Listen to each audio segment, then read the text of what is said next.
Então, o tema que nós selecionamos para o encontro dessa noite é os quatro elementos, né, que é um conceito presente de forma quase universal em diversas tradições, não só espirituais, magísticas, mas até em sistemas filosóficos, né, ao longo do tempo histórico, em diversos povos, e isso foi eh, aproveitado pelas religiões de cunho mágico, né, e a Umbanda não foge a essa regra. Acontece o seguinte, como vocês sabem, eu estou desde muito cedo, né, desde criança, na Umbanda, e eu lembro muito bem, e como se fosse ontem, né, diversas vezes em que peguei livros sobre o tema, né, magia, quatro elementos, etc.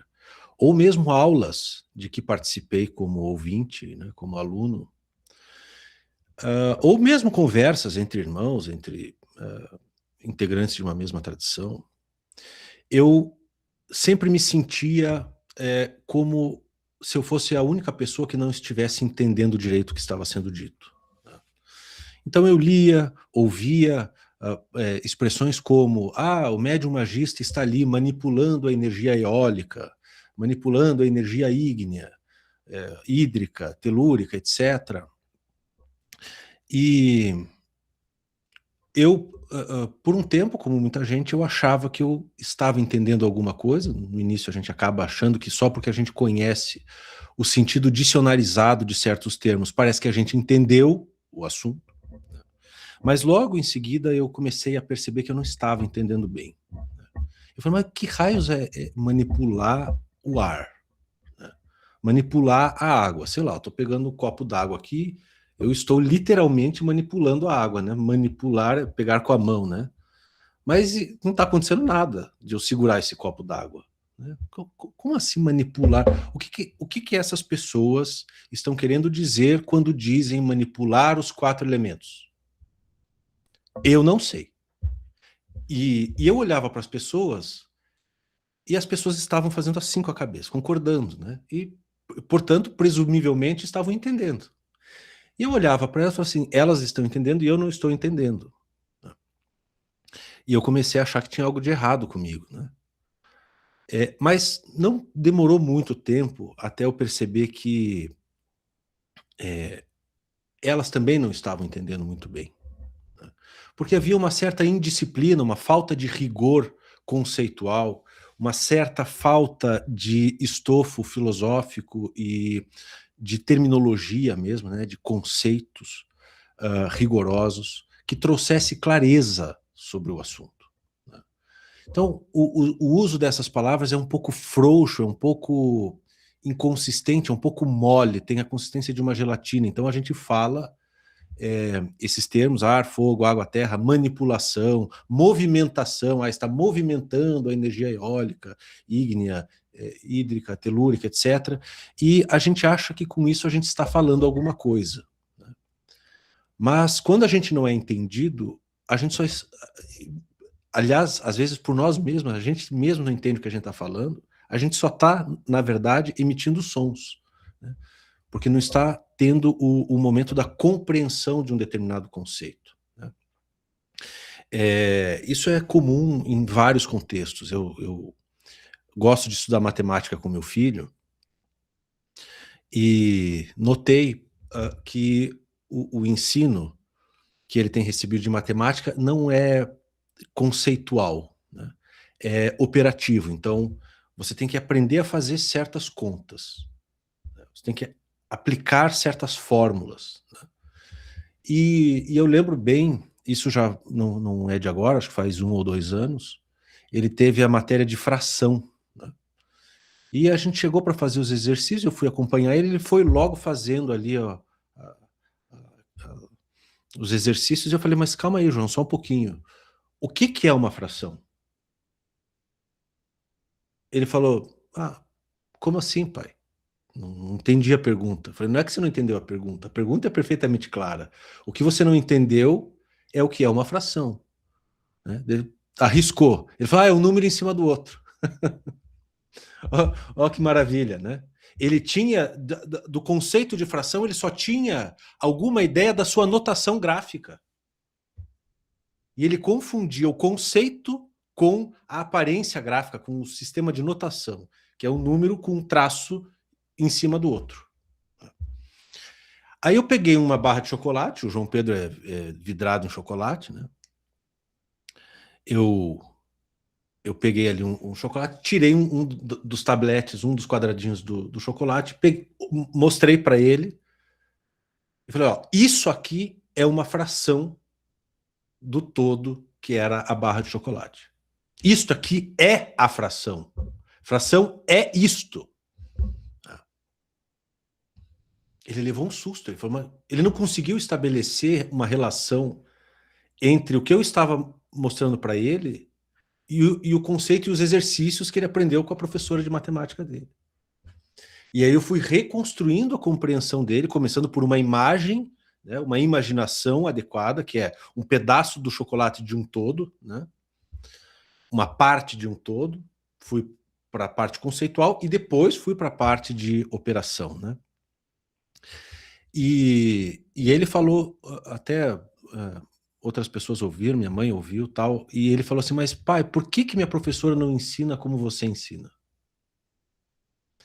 E qual que era a diferença? Eu não sou melhor professor, eu não conheço mais matemática do que ela, provavelmente. Ela deve ter uma formação que eu não tenho, né?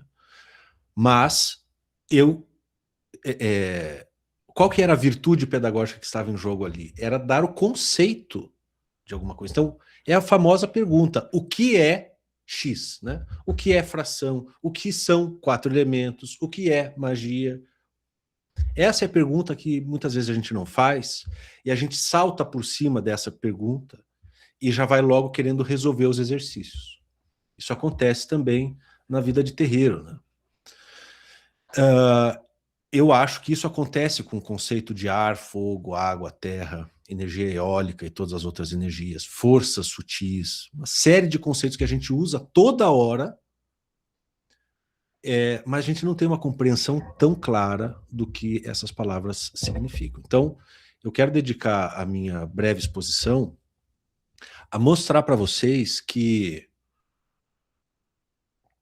a forma como nós usamos esses termos é uma forma totalmente deslocada, assim, inconsciente. A gente não tem consciência de onde esses termos se formaram, onde que essas teorias se formaram.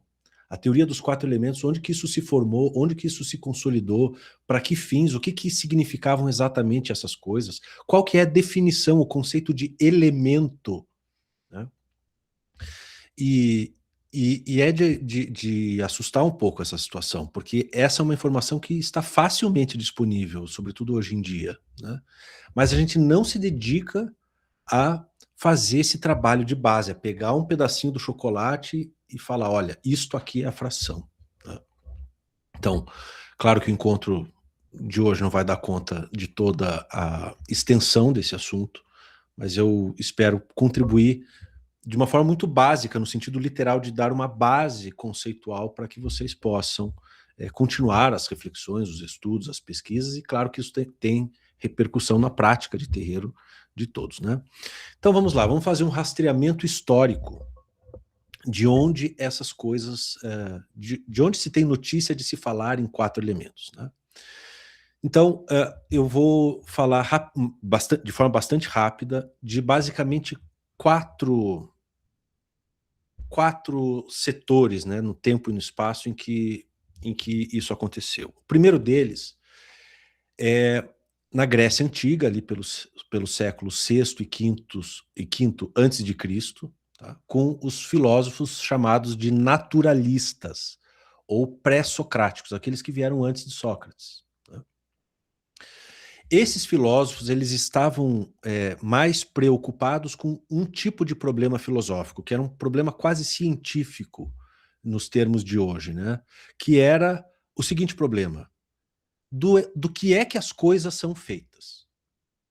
Esse é o problema físico. Dentro da filosofia existe um ramo da filosofia que se chama física, que é diferente da física que a gente tem na escola, mas que é da onde a física que a gente vê na escola meio que veio, né? É da física enquanto disciplina filosófica antiga, destinada a explicar como a realidade natural é. como ela se constitui, do que ela é feita. Né? Esse é o problema naturalístico, ou o problema cosmológico, ou o problema físico, né? Que se resume a essa pergunta: do que as coisas são feitas? Physis, que é da onde vem a palavra física, significa mais ou menos natureza.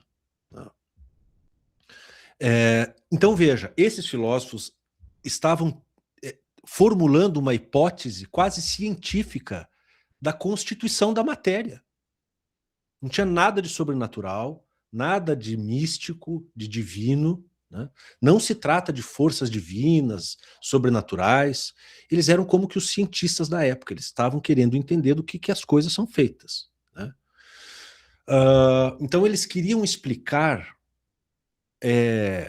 como que as coisas se originam, como que elas se mantêm durante um tempo existindo e como que elas se dissolvem, como que elas deixam de ser. Eles estavam preocupados com a explicação da mudança, como que as coisas mudam, como que as coisas vêm a ser e deixam de ser. Ou seja, eles estavam preocupados com a identificação do que é que nas coisas não surge e não cessa. Aquilo que é imutável, aquilo que é incriado, aquilo que é eterno, o princípio das coisas.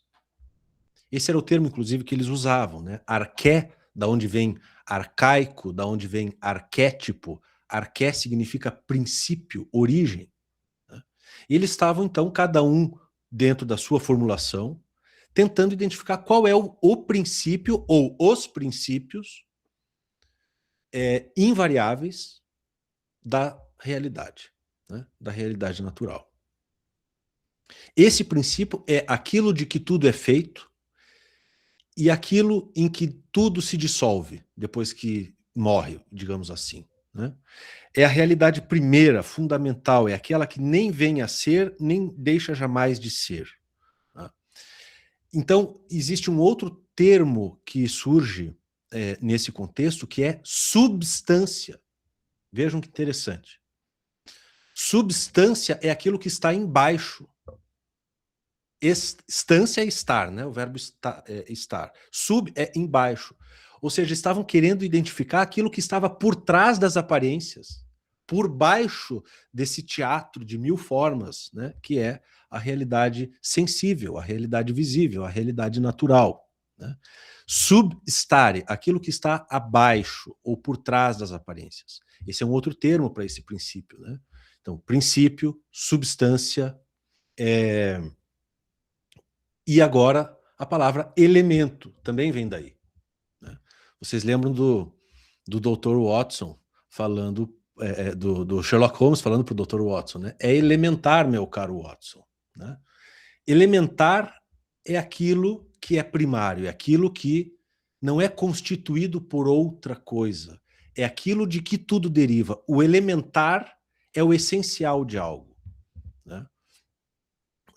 Então, o elemento, o elementar, né, o elemento é o que é primário, é o que não é composto, certo? E é interessante que a química de hoje continua usando o termo elemento na tabela periódica, né, dos sei lá quantos elementos, mesmo sabendo que aqueles elementos são compostos de prótons, nêutrons, elétrons, etc. Né?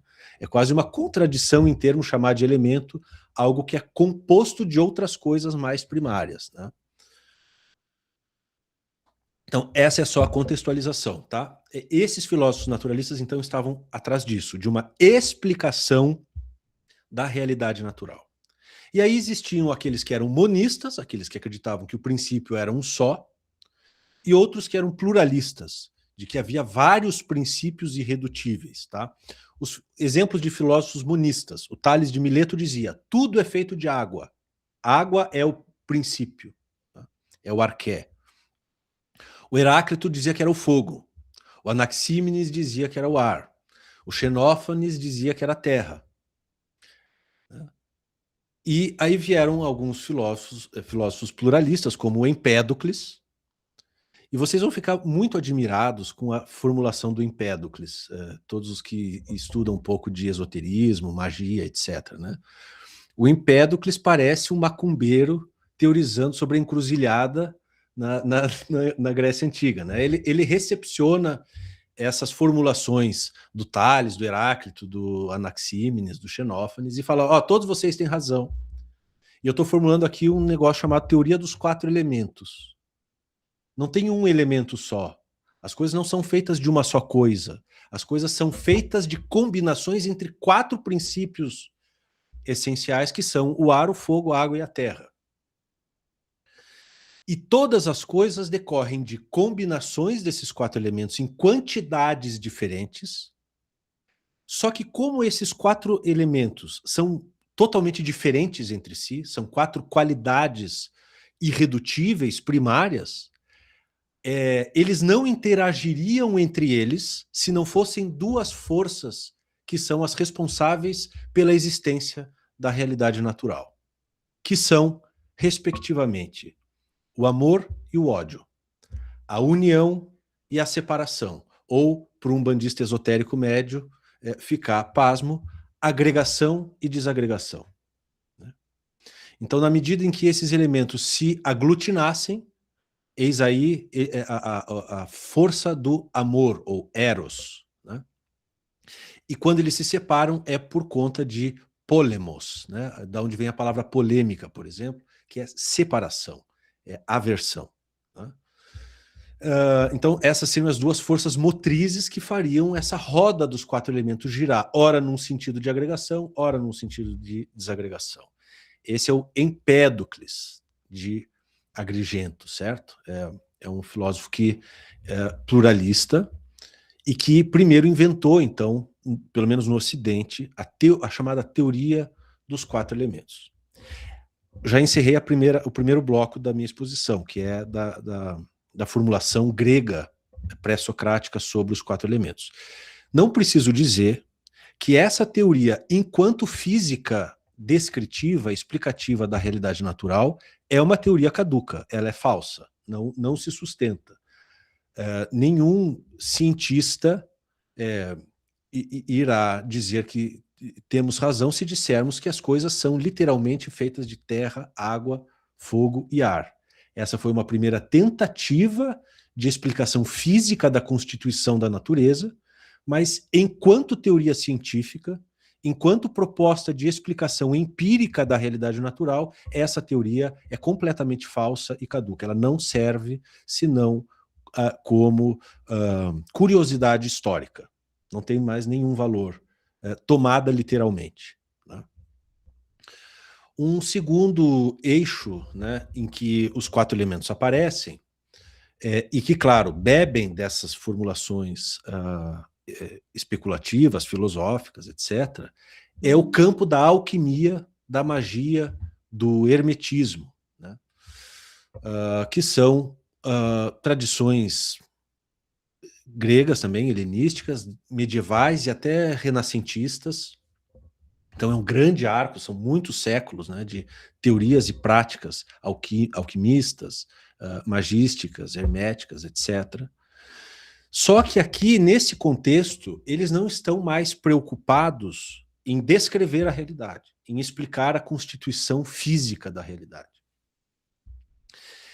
Pessoas como Jâmblico, Paracelso, Agripa e outros alquimistas, magistas, etc. e tal, eles não estão fazendo teoria científica para explicar qual é a constituição da matéria. Eles estão fazendo outra coisa, recepcionando a teoria dos 4 elementos, mas dando a ela uma nova significação. Eles usam a teoria dos 4 elementos, ora de forma literal, mas muito mais de forma simbólica, tá? E não para explicar ou descrever a realidade, e sim para aplicar, para fazer aplicações práticas que transformem a matéria. Então o alquimista, o magista, ele não quer especular, compreender, teorizar. Ele quer dominar a natureza, ele quer produzir transformações na natureza. É claro que uma mesma pessoa pode, num instante, ter curiosidade teórica e, no outro instante, fazer os seus trabalhos magísticos, as suas práticas alquímicas, etc. Mas, enquanto atividade, a alquimia, a magia, o hermetismo já não são uma filosofia teórica, né? mas sim uma prática. E, em muitos casos, uma prática espiritual, fortemente simbólica. Então, em vez de conceitos explicativos da natureza, nos textos alquímicos, herméticos, etc., nós vamos ter muitos símbolos espirituais operativos, ou seja, práticos, que têm uma intenção prática de promover transformações, ou na matéria, ou na interioridade espiritual do praticante. Certo? Então, existem alquimistas mais literalistas que queriam realmente transformar metais não nobres, como o chumbo, em metais nobres, como a prata e o ouro. Existiram laboratórios e existiam práticas para que isso acontecesse, ou seja, uma transformação exterior. Né? Mas existem também muitos textos, bastante notícia de práticas alquímicas já num sentido interior, simbólico, espiritual, subjetivo, que o chumbo representaria o nosso estado imperfeito e o ouro o estado de uma certa iluminação. É aí que se começa a falar em transmutação, né? A transmutação tão cara, tão querida pelos alquimistas, né? Então, em vez de conceitos explicativos, ar, fogo, água e terra já são símbolos operativos de uma prática, de uma disciplina espiritual. Em vez de se perguntar do que o mundo é feito, essas pessoas agora estavam preocupadas em como que essas forças da natureza e da minha intimidade psíquica podem ser utilizadas, como que eu posso dominá-las para promover transformações, melhorias, inclusive internas, né, no operador. Então, e é aí que surgem aquelas correspondências metafóricas, simbólicas, analógicas, né? Então, o fogo, sol, espírito, ouro. Essa é uma cadeia de metáforas, né? Então, o sol está relacionado ao fogo, que está relacionado ao ouro, que está relacionado ao espírito, no nosso contexto, sei lá, está relacionado ao Oxalá e assim por diante. A gente vai fazendo cadeias simbólicas, né, por semelhanças de características, né? Ou água, lua, mãe, matéria, prata, por exemplo. É claro que isso não é uma explicação literal. Não existe nenhum parentesco físico entre a lua e a prata, por exemplo. O parentesco é simbólico, é metafórico. A lua não é feita de prata.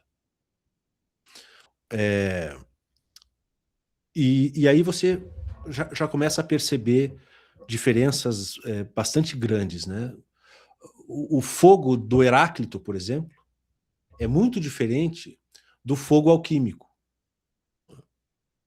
O fogo do Heráclito era uma tentativa de explicar, repito, estou sendo um pouco repetitivo, mas eu quero que esses conceitos fiquem bem claros para vocês. Como aquilo de que tudo se constitui, realmente, literalmente, na matéria, na constituição material das coisas.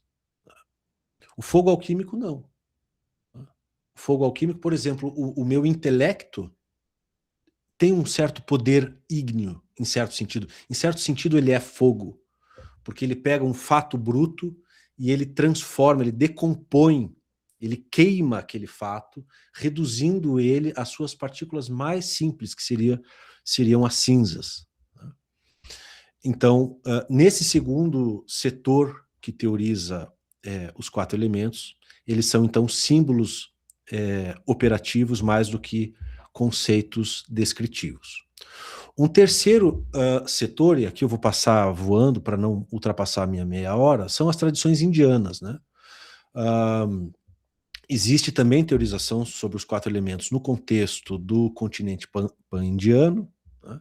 Isso é surpreendente, né? Porque são os mesmos elementos, né? Terra, água, fogo, ar, e eles acrescentam um quinto elemento que o Aristóteles, no contexto grego, também acrescentou às teorias dos pré-socráticos, que é o éter, né? Ou espaço, em sânscrito, akasha. Né?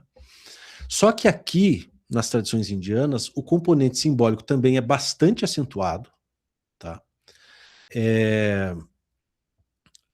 Então, terra representa solidez, estabilidade, água representa fluidez, flexibilidade, o fogo representa transformação, o ar representa movimento, E esses elementos, no contexto de diversas tradições indianas, né, tradições hindus, são objeto não de especulação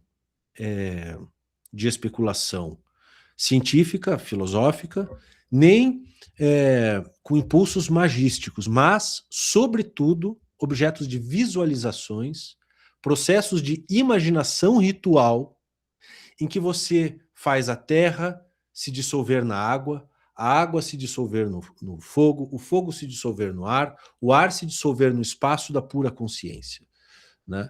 Isso são práticas de imaginação ritual. Você vê como isso está distante de manipular força sutil da contraparte sutil da oferenda que está ali para produzir determinado resultado magístico, né? Eu não digo que magia não exista no contexto indiano, porque existe, tá?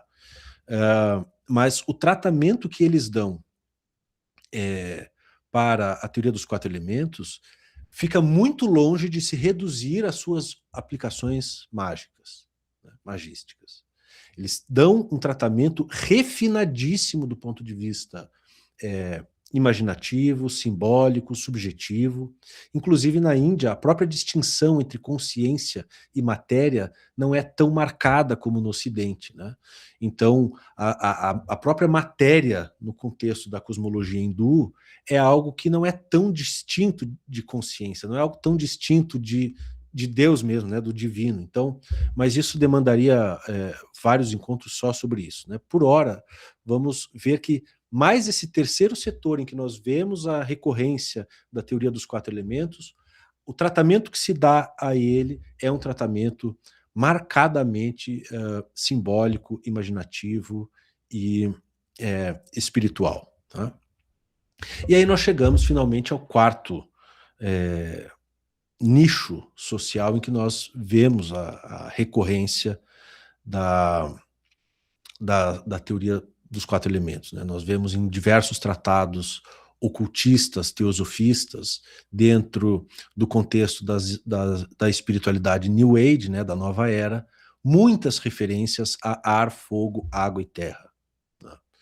Só que aqui, diferente dos 3 blocos anteriores, em que havia um tratamento rigoroso, consistente, não importa se verdadeiro ou falso, veja, eu acabei de dizer que as teorias científicas pré-socráticas, enquanto teorias científicas, são falsas, mas elas eram claras nas suas formulações, né?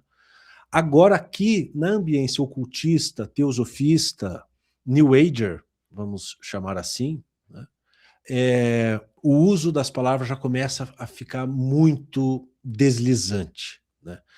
Parece bagre ensaboado, como diz, né? Os termos são usados de forma muito indisciplinada, ora fazendo alusão a um sentido literal de energia, vibração, etc. Ora fazendo alusão a um sentido mais metafórico, mas sem deixar claro quando é cada caso, né? Então, esse deslizamento semântico é um problema em termos de clareza, não dá para entender direito o que está sendo dito em geral, nesse contexto. Usam-se expressões mais modernas, aparentemente técnicas, e isso causa grande impressão no público leigo, parece que se está falando algo de muito profundo e algo muito verdadeiro, porque você está falando de forças sutis, energias, vibrações, frequências, e mais recentemente todo o vocabulário da mecânica quântica foi ainda acrescentado a essa indisciplina conceitual, né? Então, essas são releituras modernizantes de antigas tradições, né? De tradições, seja filosóficas, seja alquímicas, magísticas do passado. Essas releituras modernas, elas são profundamente superficializantes, simplificadoras, né? Os tratados alquímicos do Renascimento, da Idade Média, são coisas de grande sofisticação, de grande inspiração poética, inclusive, né? Os textos filosóficos da Grécia, não preciso nem dizer, né? E, de repente, você tem um vocabulário profundamente desacompanhado de compreensão, como eu falei no início, né? Todas as pessoas estão por aí falando, vamos manipular o ar, o fogo, a água e a terra, e ninguém sabe exatamente o que isso quer dizer, né? Agora vamos trazer a nossa reflexão para o campo da Umbanda em geral e da Umbanda esotérica, que é a que mais faz referência a esse vocabulário, né? Não existe em nenhum livro que eu conheça a menor definição, algo nem próximo de uma definição do que é elemento. Não existe. Eu não achei. Eu até preparando-me para o encontro de hoje, eu peguei os livros novamente, dei uma folhada ali no sumário, tal, não achei. Não existe uma clarificação conceitual do que são elementos, né? Todo mundo, então, usa essas palavras como se elas fossem de sentido óbvio, ou como se todos tivessem a obrigação de saber do que se trata, né? Só que a gente não sabe direito do que se está falando quando se fala em 4 elementos, num contexto magístico dentro da Umbanda. A gente não sabe. O que é o ar exatamente? O que é energia eólica? Eu não sei. Eu nunca soube, né? Em alguns momentos, na nossa literatura, a tônica geral é de uma utilização dessas palavras num sentido mais ou menos literal, energético, né? Algo objetivo, externo e tal, feito de ondas, energias, etc., vibrações. Então, existe uma tônica literalista que nos aproximaria de uma física antiga, obsoleta, e na qual a gente teima em continuar usando, né? Mas é preciso reconhecer, na nossa literatura existe em diversos momentos uma certa inclinação a uma utilização simbólica desses termos. Um certo pendor simbolista, né? Quando, por exemplo, nos livros, em alguns livros do Pai Rivas, quando ele fala em ar, ele fala princípio expansivo, né? Então ele já está dizendo que com ar ele não está se referindo a uma mistura gasosa de oxigênio e nitrogênio. Ele está se referindo a tudo o que na natureza, na realidade, tem característica expansiva, característica de movimento, de expansão. Vejam, essa já é uma utilização mais nobre desse vocabulário, porque é uma utilização simbólica, né? Analógica, metafórica, e não como uma tentativa literal de explicar alguma coisa, né? Então, existe um certo pendor simbolista aqui e ali, né? Mas a tônica principal da nossa literatura é mais literalista, né? Tanto que nós usamos muito mais o vocabulário científico de ondas, frequências, etc., do que um vocabulário de simbolismo natural, como ar, fogo, água e terra, né? A gente prefere usar energia eólica do que ar, embora, a meu ver, seja pior, porque energia eólica já dá uma conotação literalista a algo que não deveria ser literalista, né? De toda forma, isso na literatura está de forma muito instável, muito inconsistente. Não se sabe quando se está usando os termos de forma literal e quando se está usando os termos de forma simbólica. Isso também não é dito nas obras, né? Então fica sempre uma instabilidade no uso das palavras, né? Então há uma perda de densidade simbólica, né? E uma cientificização grosseira do termo elementos, né? Como se fossem energias, vibrações, etc. Então, essa é a exposição, um mapeamento rápido que eu fiz aqui para começar a nossa conversa.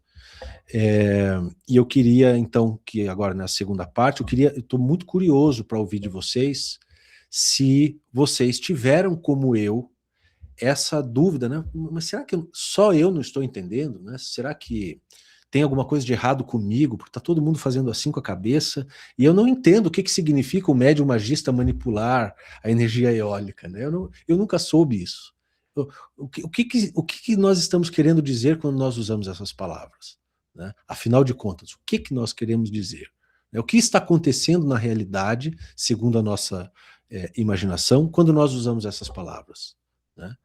Então, eu encerro aqui a minha breve exposição e Com vivo interesse, quero ouvi-los a respeito do que vocês entendem sobre quatro elementos e se vocês passaram por essas dificuldades de compreensão. Vamos lá.